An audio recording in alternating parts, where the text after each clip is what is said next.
Fala pessoal, Jorge Costa da Academia de Heróis e hoje nós estreamos o programa focado em desenvolvimento pessoal e profissional. Será uma série com um capítulo por semana em parceria com a TV Economic News do meu amigo Jackson Pereira. Muito obrigado pelo convite. E hoje na estreia eu quero falar de 3 temas que eu considero fundamentais para o desenvolvimento profissional e pessoal. Eu, particularmente, não acredito que alguém se transforme, ou venha a ser um excelente profissional, se ele não cuidar primeiro de ser uma boa pessoa, se ele não cuidar primeiro do seu crescimento pessoal. E sobre isso nós vamos falar de 3 temas que têm muita influência com relação ao crescimento pessoal. Primeiro tema, autocrítica, capacidade de fazer a autocrítica. Tema 2, sentimentos negativos, o quanto isso atrapalha ou impede o nosso crescimento.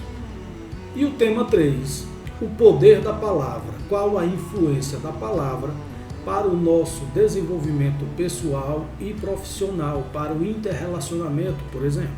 Serão estes os 3 assuntos do vídeo de hoje e eu espero vocês do outro lado da vinheta.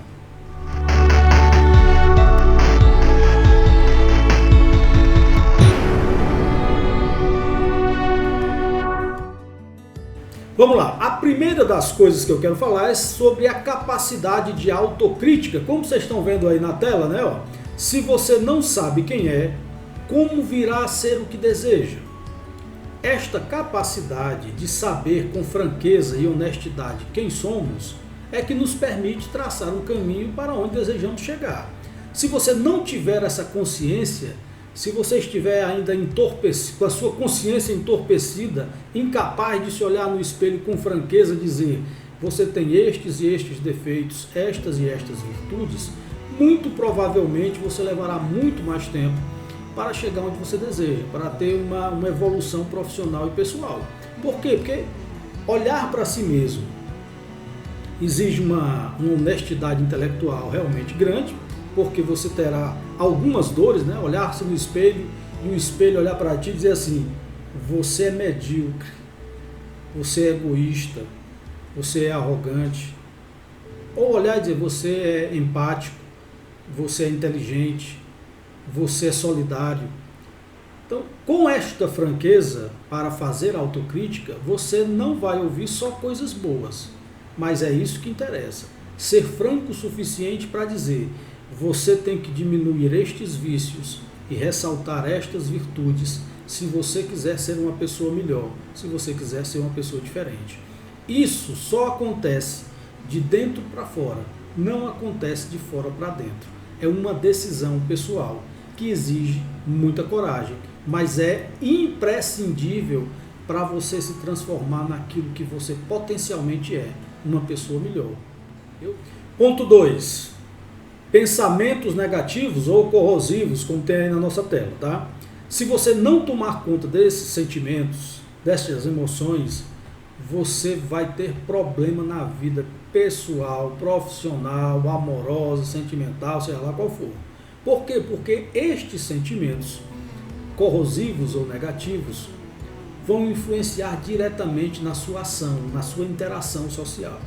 Vamos dar um toquezinho, eu coloquei alguns apenas, quantos? 5, né? Mas existem uma infinidade deles. Eu coloquei apenas 5, mas você pode colocar aí nos comentários aqueles sentimentos que você considera também nocivos ou corrosivos e a gente, quem sabe, conversa sobre eles depois. Mas eu quero falar destes 5, começando pela raiva. A raiva cega. Se ela cega, ela te priva das condições necessárias para analisar a situação com frieza, com imparcialidade, com clareza. Se você está cego pela raiva, muito provavelmente você só enxergará aquilo no ponto de vista que reforce ainda mais a sua raiva. Daí, um amigo meu que o pai dele morava aqui numa cidade do interior do Ceará, né, na Serra, salvo engano, em Baturité, né, que é uma região muito legal aqui do Ceará, para quem não conhece. E ele dizia que o pai dele, toda vida que ia dar uma chinelada no filho, né, uma palmada no filho, dizia o seguinte, ele fazia uma traquinagem qualquer, o pai chamava e dizia, você vai levar 3 palmadas no sábado que vem. Depois mais velho, ele entendeu porque o pai dele dizia que não poderia dar a palmada enquanto estivesse com raiva, porque seria desproporcional ao que realmente merecia o filho. Quer dizer, a sabedoria do sertanejo, né? Eu não vou fazer aquilo no ímpeto, na raiva, na emoção. Eu vou deixar para educar meu filho na palmadinha lá, né?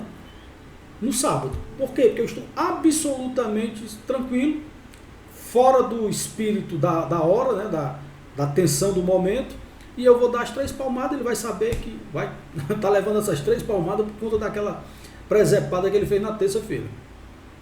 Então, essa é uma sabedoria, né, do sertanejo, que a gente pode pensar. Não responda imediatamente se você estiver com muita raiva. Isso pode colocar você em uma situação muito pior e às vezes até irreversível, tá bom? Ponto 2 aí da emoção corrosiva, ou destrutiva, ou perniciosa, como você queira falar. A inveja. O invejoso, ou a inveja, talvez seja um dos sentimentos mais desprezíveis que eu conheço. Porque o invejoso, para ele, não basta conquistar aquilo que você tem. Você também tem que perder o que tem. Quer dizer, o invejoso é uma alma cebosa. Eu digo assim, rapaz, o invejoso é uma alma cebosa. Quer dizer, ele não quer passar pelos mesmos sacrifícios, pelas mesmas dores, pelo mesmo aprendizado, pelo mesmo caminho, trilhando as mesmas pegadas suas. Ele quer o que você tem, mas desde que você também perca o que tem. Ele não tem a nobreza de tentar, de buscar, de lutar, de dizer assim, né, a nobreza de alma, a altivez de dizer, poxa, eu vou conquistar aquilo. Então, o invejoso é um espírito de porco, né, que a gente chama. Né? Porque uma coisa é você ter admiração por alguém, né? Você diz assim, rapaz, que cara bem sucedido, poxa, eu vou lutar para ser tão bem sucedido quanto ele. Pô, rapaz, que cara inteligente, eu vou estudar tanto quanto ele. Isso é uma admiração, que é bem diferente da inveja. O invejoso não, o invejoso é uma alma cebosa, que além de querer o que você tem, ele quer que você perca também o que tem. Se você conhece alguém assim, ou se você vez por outra se vê com um sentimento desse, procure melhorar, procure aprender, procure estudar, procure rezar se você acreditar em Deus. E se for alguém perto de você, vá de reto, Satanás, saia de perto, porque é realmente algo de energia muito ruim. Tá? Mas vamos lá para o outro. Covardia. Ninguém admira os covardes. Ninguém admira um covarde. O covarde, né, o duas caras, o cara que usa de subterfúgio, aquele que a gente não conhece, que a gente não confia.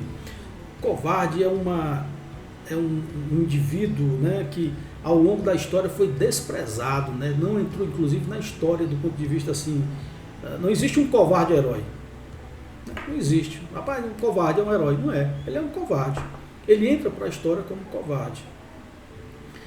Aristóteles dizia que a primeira das qualidades humanas é a coragem, porque da coragem derivam todas as outras. O covarde é a antítese disso. É o cara que não consegue avançar por nada. Ele não toma uma decisão, ele não se expõe ao risco, ele sempre joga alguém para cumprir a tarefa, ele quer só o conforto e o esquecimento, quando muito o merecimento indevido. Mas ele não tem a coragem de cumprir o rito, né, de se expor, de colocar a pele em jogo. Ele é um covarde. Esse tipo de gente é péssimo para ter na equipe, por exemplo. Se você puder observar alguém com essa característica, puder demitir, faça isso o mais rápido possível. Tá? Terceiro sentimento que eu acho muito ruim, a mágoa. Você viver a vida magoado, né, magoado com alguém, é como se você tomasse um veneno esperando que o outro morresse. Não vai funcionar nunca. Mas dessa mágoa que nós conhecemos mais comumente, né, que é a mágoa, você está magoado com alguém, isso a gente até pode resolver de uma forma mais fácil, né? A gente tem como mecanismo para resolver. Eu quero falar de uma mágoa que eu acho ainda mais complicada, que é quando você tem a mágoa de si mesmo. Você cometeu uma injustiça, você foi áspero com alguém, você cometeu uma infração, você foi repulsivo, você cometeu um ato odioso no passado, do qual você não se perdoa. E porque você não se perdoa, você não consegue evoluir como pessoa e como profissional. É como se em algum momento, quando você está próximo de encontrar o pódio, de alcançar o primeiro lugar, você sabotasse a si mesmo como forma de se punir pelo erro do passado. Esta mágoa de si mesmo é uma âncora que impede a gente de avançar. E nós temos que dar um jeito de resolver isso, caso tenhamos isso. Eu já vi muita gente se sabotando, a gente não entende. Pai, por que esse cara não consegue? Ele tá para conseguir e de repente volta para a lama. Na maioria dos casos é a autossabotagem, fruto de uma culpa, de uma mágoa que se carrega. Então, se você conhece alguém assim, estimule que ele peça perdão a quem ofendeu, a alguém que por alguma razão fez algo que não era legal, né? Se tiver fé em Deus, né, se confesse, ore para Deus e peça desculpa, peça perdão, mas se livre da mágoa, porque ela é uma âncora que lhe impede de avançar. E por último, mas não menos importante, a vaidade. Não sei se vocês gostam de filme, mas tem um filme muito legal chamado O Advogado do Diabo, estrelado por dois grandes atores. Um deles é o Al Pacino, que faz o Diabo, né? E o outro é não é o nome daquele cara, rapaz, que fez até John Wick, Keanu Reeves, né? Ele faz o advogado, né? Que é a trama entre o diabo e o advogado. E uma das cenas que mais me marcou nesse filme foi a cena final, em que o demônio, né, o Satanás, ou o diabo, interpretado por por Al Pacino, desculpe, ele diz a seguinte coisa, olha aí, ó. Vaidade. Definitivamente meu pecado favorito.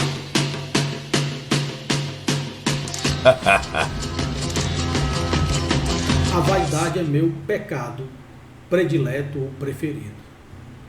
O diabo sabe o que diz, né? Para mim, a vaidade nos dois extremos é muito perigosa. A vaidade daquele que acha que nada mais tem a aprender, que não precisa de mais ninguém, ele se basta a si mesmo. É o cara prepotente, arrogante. A vaidade não permite que ele sequer consiga olhar as pessoas nos olhos, ele está muito além de todo mundo. Isso é muito fácil, né, de manipular alguém assim e de ver a ruína de alguém assim. Ele não cresce, ele não interage.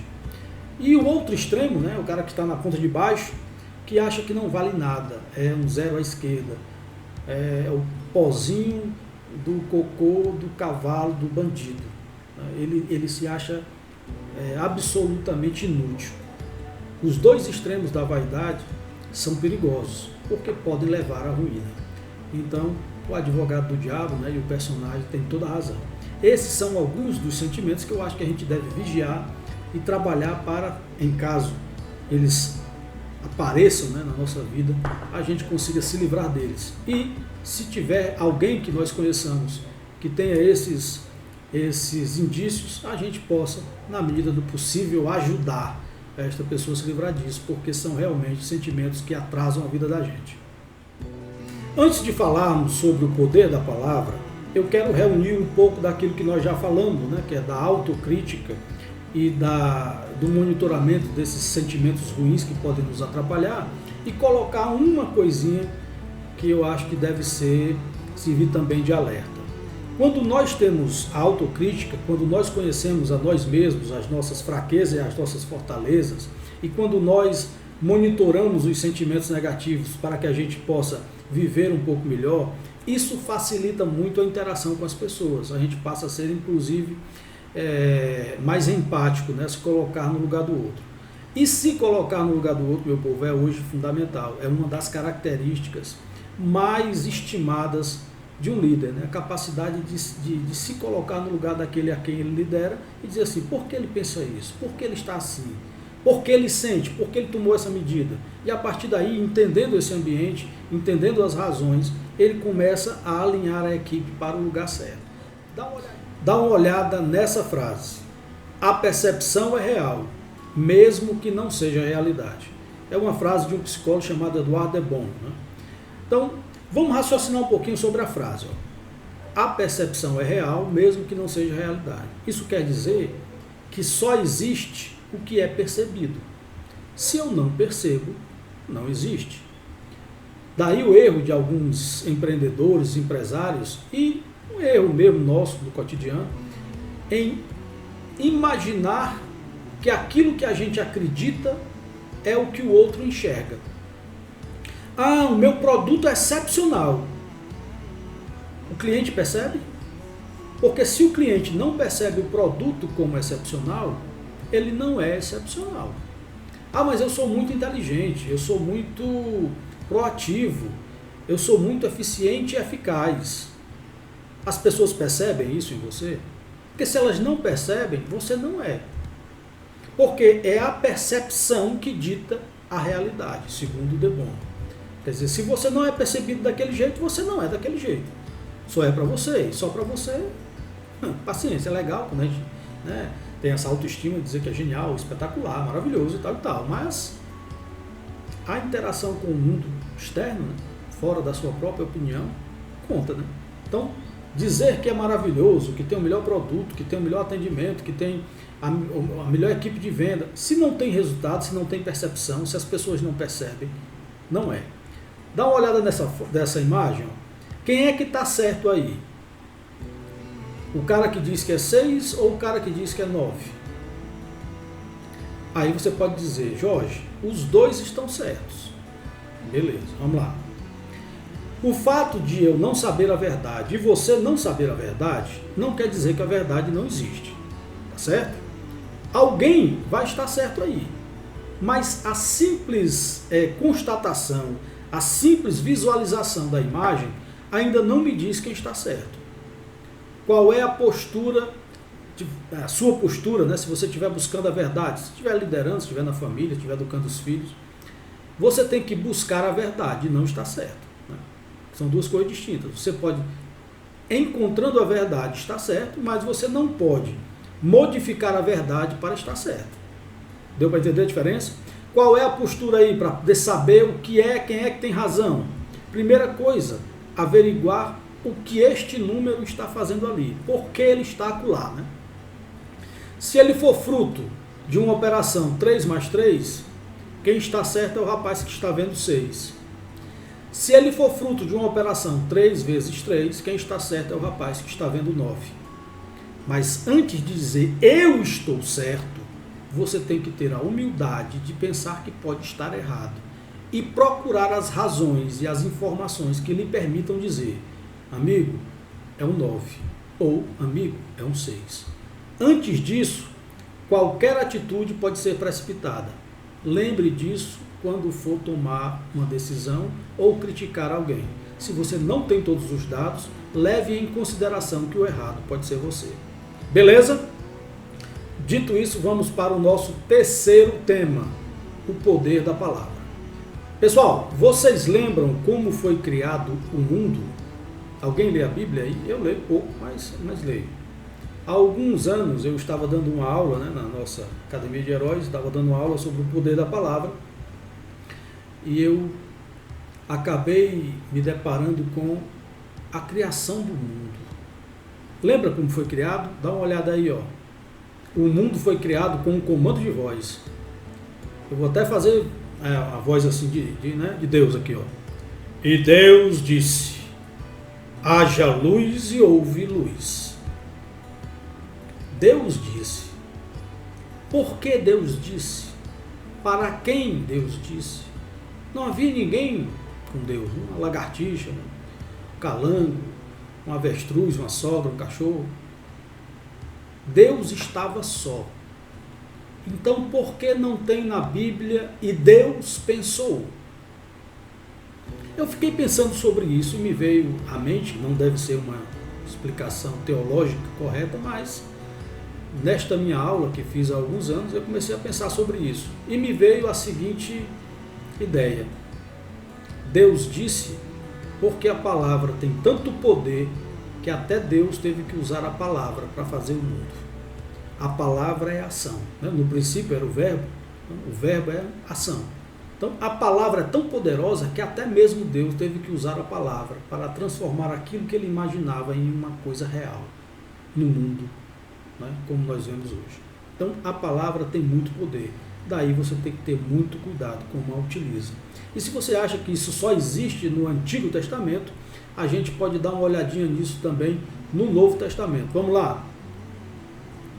Em verdade vos digo, que se alguém disser a este monte, ergue-te e lança-te ao mar, e não duvidar em seu coração, mas crê que se fará o que diz, lhe será feito.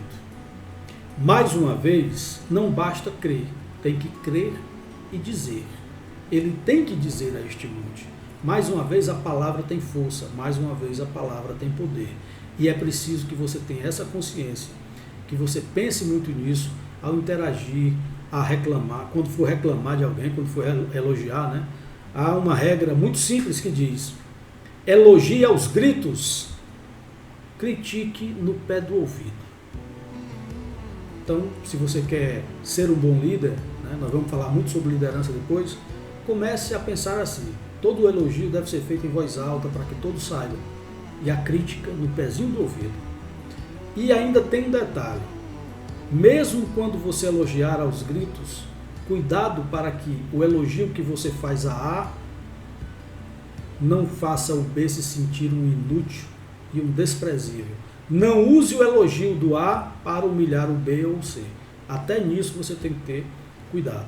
Mas isso é um assunto que nós vamos tratar mais na frente sobre liderança. Por hoje é só.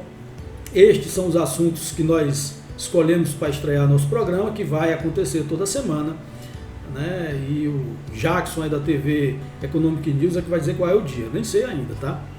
Mas antes de encerrar totalmente aqui, eu quero deixar vocês com uma reflexão de um grande homem, talvez um dos maiores homens da humanidade do último século, que é o Dr. Viktor Frankl, criador da terapia, da logoterapia, né? Logo, pessoal, logos é razão, né? Terapia da razão. O Viktor Frankl foi preso no campo de concentração e perdeu toda a família. E ele descobriu, percebeu, estudando e analisando, que todos aqueles que conseguiam resistir mais tempo aos horrores nazistas eram aqueles que tinham uma razão. Uma peça a terminar, uma música que deixou por ser escrita, um livro a ser editado, a filha, o pai, a mãe ou a esposa a rever. Todos aqueles que tinham uma razão conseguiam suportar mais os horrores da guerra, os horrores do nazismo. E ele tem uma frase que eu considero lapidar, e eu quero encerrar hoje, a nossa conversa de hoje, com essa frase do Viktor Frankl. Dá uma olhada aqui, que coisa magnífica. Quando a circunstância é boa, devemos desfrutá-la. Quando não é favorável, devemos transformá-la. E quando não pode ser transformada, devemos transformar a nós mesmos. Viktor Frankl. Se você gostou desse bate-papo de hoje, dá um curtir aí. Se você acha que alguém vai ser útil para alguém também essa mensagem, compartilha, dá um toque, marca a pessoa. E tem aquele negócio do sininho aí, né, do chocalhozinho aí do YouTube, marca também, porque nos próximos vídeos nós vamos te avisar. E aí você continua a nos seguir. Se queres dar uma sugestão, escreve aí. Se gostou, deixa um comentário. Se não gostou, deixa um comentário também. O importante é que a gente interaja, porque esse é apenas o primeiro de uma série de programas da Academia de Heróis e da TV Economic News. Nos vemos na próxima semana.